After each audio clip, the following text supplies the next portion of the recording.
we're doing another tape study, and I'm talking about another Bret Hart match. Now, it's not just because I'm a Bret Hart fan, it's because he really is one of the greats to watch and learn from. Now, totally different scenario. We look back at Bret Hart versus Mr. Perfect at SummerSlam 91.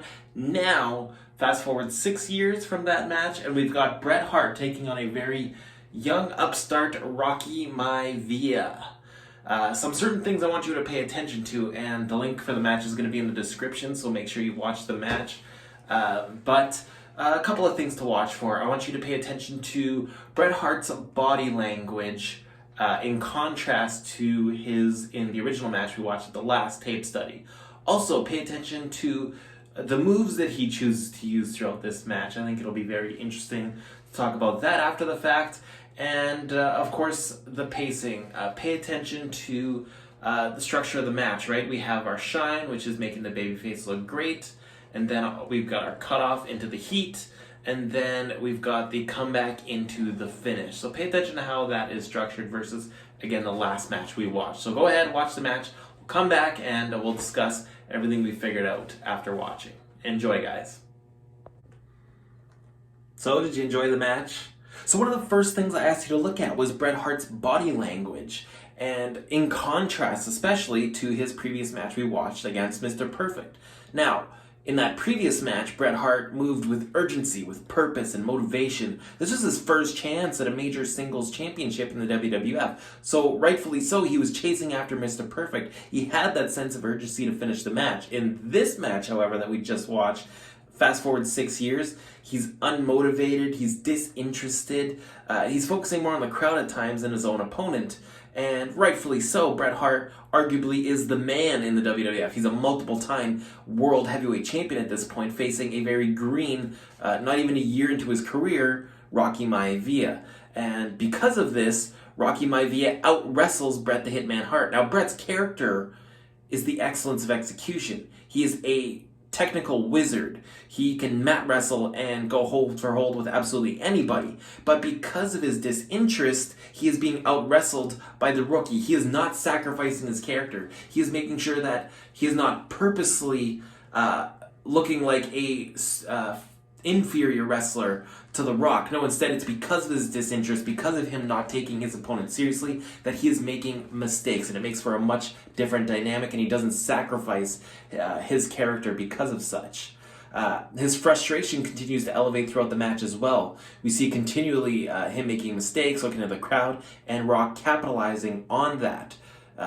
The purpose of this match, there are two. You will notice at the beginning, they showed a video highlighting the figure four around the ring post. That is a move that the WWF wants to get over as part of a narrative for storyline and to help gain sympathy for babyfaces, and also add a lethal move to Bret Hart's arsenal. Another purpose of this match, obviously, you'll notice, is to get Rocky Maivia over, putting him in the ring with somebody as gifted and talented as Bret Hart, and that high up the card versus him, by The Rock going hold for hold with someone like Bret Hart, by holding his own, by having a great long for that time technical match with Bret Hart, really can help elevate him in a lot of scenarios. And much like the previous match we watched, that was the goal, right, was to get Bret Hart over. And you see The Rock have that same sense of urgency that Bret Hart did 6 years ago in his Intercontinental Championship match at SummerSlam.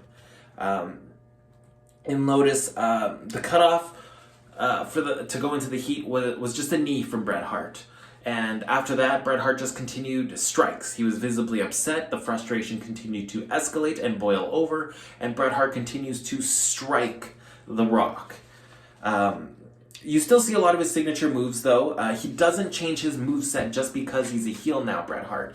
You see the side Russian leg sweep. You see him coming off the middle with that forearm. You're seeing a lot of signature moves of Bret Hart. He is not changing his moveset up because he's a heel, because those are moves that the audience will still recognize and know the impact and meaning behind each of those moves. They are moves that will garner a reaction. But the way he uses those moves, the placement of them, the methodical, slow pace that Bret Hart sets during his heat brings whole new meaning to those exact same moves. Very interesting if you were just becoming heel great way to study is to see the contrast of the babyface versus the heel and the same wrestler, and especially that of Bret Hart. You can see the difference between these 6 years. There's a mile of difference in the pacing for the same wrestler, but again, different alignments. So then comes the point in the match where we need to transition from the heat into the finish, and that's where the comeback comes into play here. And you'll notice that it wasn't an offensive move from Rocky Maivia that sets up the finish. Instead, is it a defensive maneuver.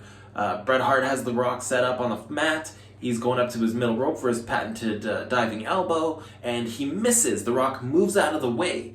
And with this double down, both opponents down, it creates an even playing field. You feel the momentum shift, you feel the mood change, and once both get back up to their feet, The Rock starts firing back with strikes, and you see, again, that mood shift and a sense of urgency pick up for The Rock. You see his energy change. He is no longer on the defense, he is on the offense, and the crowd is 100% behind him because of the work that Bret Hart put in to his heat and paying attention to the crowd and making them care about the scenario that is happening right at that moment. We see, again from Bret Hart's heat, he was slow, he was methodical.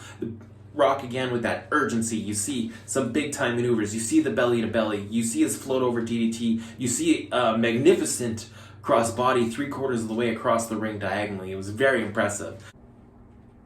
I believe we even see a wink and a nudge to Kurt Hennig in this match and a reference to our previous match we watched, as we see Rocky Maivia deliver a fisherman's suplex, kind of like the perfect plex, to Bret Hart, just sort of alluding to the fact that this is a match designed to promote a new star, much like the previous match we had watched before. Didn't quite put him away. We go straight into the figure four around the ring post to, again, get over that lethal maneuver and how it can do a whole lot of damage. DQ is called. Bret Hart very much more over as a heel because of this match, I would say, and The Rock much more over, proving himself against one of the absolute greats of all time, as well as on the current roster. So if you guys have any other things you want to discuss about this match, please drop them in comments below. I would love to have more discussion about this and other matches. I'm going to move away from Bret Hart next time, I promise, and we're going to look at some much more different things. So hope you enjoyed this one. There's going to be a lot more to go. I'm really enjoying this process, guys. So let me know what you think, and let's continue the conversation.